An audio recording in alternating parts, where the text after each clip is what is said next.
मंडळी, काही महिन्यांपूर्वी पार पडलेल्या लोकसभा निवडणुकीत पवार कुटुंबीय आमने सामने आल्याचं पूर्ण राज्यानंच नव्हे तर देशानं बघितलं. आता पुन्हा एकदा विधानसभा निवडणुकीत पवार कुटुंब आमने सामने येणार आहे.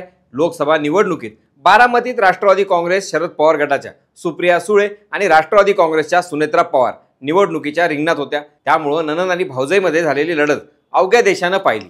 यात सुप्रिया सुळेंनी बाजी मारली. यानंतर आता विधानसभा निवडणुकीत बारामतीमधून पुन्हा एकदा पवार कुटुंबातील काका पुतणे आमने सामने येणार आहेत.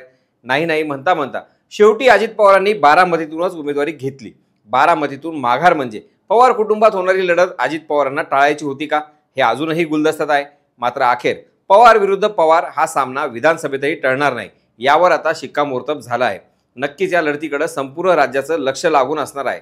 कारण लोकसभेत आपल्या बहिणीच्या विरोधात बायकोला उभं करताना अजित पवारांनी पुढाकार घेतला होता. त्यांनी विचार केला नाही तर आपले काका असलेल्या शरद पवारांना आव्हान देणारे अजित पवार आणि त्याच अजित पवारांना शह देण्यासाठी त्यांच्याच पुतण्याला म्हणजे युगेंद्र पवारांना त्यांच्याच विरोधात उभं करताना शरद पवारांनी विचार केला नाही. त्यामुळं ही लढाई आता नेमकी कशी होणार, पवार विरुद्ध पवार प्रचारात कुणाचा प्रसार सरस ठरणार, मागचा कौल शरद पवारांना मिळाला, हा कौलही शरद पवारांना मिळणार की अजित पवार आपलं सीट कायम राखणार, विधानसभेच्या उमेदवारीनंतर निर्माण झालेल्या या प्रश्नाची उकल आपण या व्हिडिओच्या माध्यमातून करणार आहोत. नमस्कार, मी स्वप्नील आणि आपण पाहतात त्याचं काय महाराष्ट्र. तर मंडळी, आगामी विधानसभा निवडणुकीसाठी महायुतीतील राष्ट्रवादी काँग्रेसनं बारामती विधानसभा मतदारसंघात उपमुख्यमंत्री आणि विद्यमान आमदार अजित पवार यांना उमेदवारी जाहीर केली आहे. तर राष्ट्रवादीच्या शरद पवार गटानं युगेंद्र पवार यांना उमेदवारी जाहीर केली आहे. युगेंद्र पवार हे अजित पवार यांचे सख्खे पुतणे आहेत. त्यामुळं पुन्हा एकदा पवार कुटुंबियांमध्येच ही लढत होणार आहे. यावर आता शिक्कामोर्तब झालंय. विशेष म्हणजे पवार घराण्यातील शरद पवार, अजित पवार, सुप्रिया सुळे, रोहित पवार, पार्थ पवार यांच्यानंतर आता युगेंद्र पवार हे निवडणूक लढवणारे 6वे सदस्य आहेत. त्यांचे काका उपमुख्यमंत्री अजित पवार बारामती मतदारसंघातून सलग 7 वेळा आमदार आहेत. बारामतीकरांनी अजित पवारांवर गेली अनेक वर्ष विश्वास दाखवला. मात्र लोकसभा निवडणुकीत वारं फिरलं.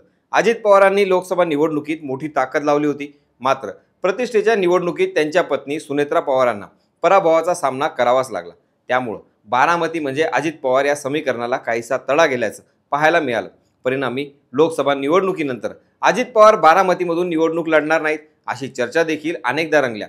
तर अजित पवारांनी देखील बारामतीकरांवरती उघड नाराजी व्यक्त केली. मात्र अखेर अजित पवार निवडणुकीच्या रिंगणात पुन्हा एकदा उतरले आहेत. आता त्यांचे सख्खे पुतणे युगेंद्र पवार यांचं त्यांच्यासमोर आव्हान असणार आहे. अजित पवारांच्या राजकीय कारकिर्दीबद्दल बोलायचं झाल्यास तर अजित पवार यांनी 1982 साली राजकारणात प्रवेश केला. त्यानंतर एकदा खासदार आणि आतापर्यंत तब्बल 7 वेळा आमदार आणि तब्बल 5 वेळा राज्याचे उपमुख्यमंत्री राहिले आहेत. सध्याही महायुतीच्या सरकारमध्ये अजित पवार उपमुख्यमंत्री आणि अर्थमंत्री आहेत. महाराष्ट्राच्या राजकारणातील महत्त्वाच्या नेत्यांमध्ये अजित पवारांचं नाव प्रामुख्याने येतच. खरं तर खासदार, आमदार, मंत्री, अर्थमंत्री, उपमुख्यमंत्री आणि विरोधी पक्षनेते अशी अनेक महत्त्वाची पदं अजित पवारांनी भूषवली आहेत. मात्र तरीही 2024ची विधानसभा निवडणूक अजित पवारांसाठी महत्त्वाची मानली जात आहे. राष्ट्रवादीतील फुटीनंतर त्यांची ही पहिलीच निवडणूक असल्यानं ही निवडणूक त्यांच्यासाठी प्रतिष्ठेची असल्याचं म्हटलं जात आहे. पण त्याही पलीकडे जाऊन आत्ताची निवडणूक ही अजित पवार यांच्या अस्तित्वाची ठरणार असल्याचं मानलं जात आहे. कारण आपल्या पुतण्यासमोर त्यांना आता विधानसभेचा पेपर सोडवावा लागणार आहे. मे महिन्यात झालेल्या लोकसभा निवडणुकीत सुप्रिया सुळे आणि सुनेत्रा पवार या आमनेसामने होत्या. मात्र तरीही शरद पवार विरुद्ध अजित पवार अशीच प्रतिष्ठेची लढत मानली गेली. आता विधानसभेला पुन्हा एकदा पवार विरुद्ध पवार अशीच लढत रंगणार आहे. लोकसभा निवडणुकीत सुप्रिया सुळे यांच्यासाठी बारामती तालुका पिंजून काढणारे युगेंद्र पवार हे आता राजकारणात चांगलेच ॲक्टिव्ह झाले आहेत. युगेंद्र पवार यांच्याबद्दल बोलायचं झालं तर युगेंद्र पवार हे शरद पवार यांचे नातू आहेत. तसंच अजित पवार यांचे सख्खे धाकटे बंधू श्रीनिवास पवार यांचे ते चिरंजीव आहेत. युगेंद्र पवार हे अत्यंत शांत, संयमी आणि मितभाषी असल्याचं मानलं जातं. तसंच ते अतिशय उत्तम संघटकही आहेत. युगेंद्र पवार हे शरयू ॲग्रोचे CEO आहेत. याशिवाय ते बारामतीच्या विद्या प्रतिष्ठानचे खजिनदार आणि बारामती तालुका कुस्तीगीर संघाचे अध्यक्षही आहेत. राष्ट्रवादी काँग्रेस पक्षात फूट पडल्यानंतर युगेंद्र पवार यांनी राजकारणात सक्रिय सहभाग घेत आजोबांना साथ दिली. शरद पवार यांचे फोटो, व्हिडिओ, भाषणं हे सातत्यानं सोशल मीडियावर शेअर करून त्यांनी सतत आजोबांची बाजू जनतेसमोर मांडण्याचा प्रयत्नच केला. एकूणच लोकसभा निवडणुकीपासून ते प्रत्यक्ष राजकारणात अधिक सक्रिय झाले आहेत. लोकसभेत त्यांनी गावागावात जाऊन लोकांशी संवाद साधला आणि सुप्रिया सुळे यांना निवडून देण्याचं आवाहन केलं. लोकसभेपासून युगेंद्र पवार विधानसभा निवडणूक लढवणार अशी चर्चा सुरू होती. अखेर त्यावर आता शिक्कामोर्तब झालं आहे. बारामती विधानसभा मतदारसंघात 2019 मध्ये राष्ट्रवादी काँग्रेस पक्षाचे अजित पवार हे विजयी झाले होते. त्यांनी भारतीय जनता पक्षाचे गोपीचंद पडळकर यांचा 1 लाखांपेक्षा जास्त मतांच्या फरकानं पराभव केला होता. राष्ट्रवादी काँग्रेस पक्षात फूट पडल्यानंतर लोकसभा निवडणुकीत बारामतीत अजित पवार आणि शरद पवार आमने-सामने आले होते. अजित पवारांच्या गटाकडून सुनेत्रा पवार यांनी निवडणूक लढवली, तर शरद पवार गटाकडून सुप्रिया सुळे रिंगणात होत्या. अतिशय चुरशीच्या झालेल्या या लढतीत कोण जिंकेल याकडे राज्याचंच नव्हे तर देशाचं लक्ष लागलं होतं. अखेर या वर्चस्ववादाच्या लढाईत सुप्रिया सुळे विजयी झाल्या आणि शरद पवारांनी बाजी मारली. त्यानंतर अनेकदा शरद पवार यांनी चूक झाल्याचं जाहीर मंचावरून कबूलही केलं.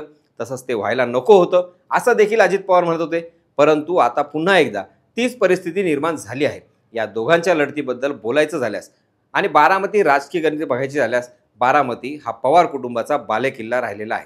अजित पवारांचं बारामतीवर प्रचंड वर्चस्व असलं तरी पक्षातील फूट, शरद पवारांनीच उघडलेला मोर्चा आणि लोकसभेचा निकाल या 3 गोष्टींचीही चर्चा आहे.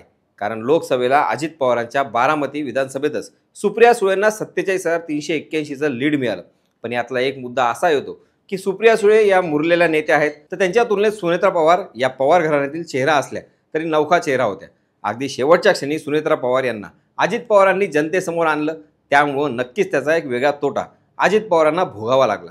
मात्र 1991 पासून या मतदारसंघात अजित पवार कधीच पराभूत झालेले नाहीत. बारामतीतील कार्यकर्त्यांचं गणित बघितलं तर बारामतीमधील बहुतांश पदाधिकारी अजित पवारांच्या सोबत असल्याचं चित्र दिसत आहे. तसंच विकास हा मुद्दा महत्त्वाचा राहणार आहे आणि त्यासाठी अजित पवारांचं बारामतीमध्ये असलेलं लक्ष हा मतदारसंघासाठी महत्त्वाचा मुद्दा राहील. विशेष म्हणजे मागच्या काळातील काही घटना बघितल्या तर राजकारणात कुटुंबाला मध्ये आणणं हे अजित पवारांना किती मनस्ताप देणार ठरलं हे वेळोवेळी त्यांनी उघडपणे सांगितलं आहे. मुळात याच मुद्द्याची झळ त्यांना लोकसभेत बसली. आता थेट त्यांच्यासमोर त्यांचा पुतण्या आहे. बारामतीत शरद पवार गटाकडून बारामतीचा दादा बदला असे बॅनर्स, पोस्टर्स लागलेले दिसून येत आहेत. त्यामुळे अजित पवारांना धास्ती वाटणं साहजिकच आहे.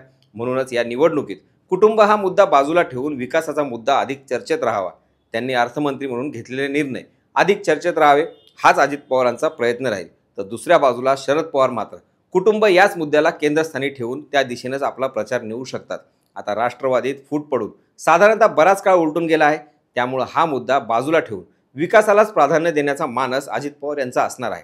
भावनिक मुद्दा हा यात महत्त्वाचा भाग असणार आहे. त्यामुळे किती टीकाविरहित तिथला प्रचार पार पडणार हे बघणंही महत्त्वाचं ठरणार आहे. एकंदरीतच अजित पवार यांना आधीच्या गोष्टींमधून जनतेला बाहेर काढत त्यांच्या फोकसमध्ये आणणं आणि योगेंद्र पवारांना रोखणं असं दुहेरी आव्हान असणार आहे. कारण योगेंद्र पवार हे पहिल्यांदाच निवडणुकीच्या रिंगणात उतरणार आहेत. त्यांची पाठी पूर्णपणे कोरी असणार आहे.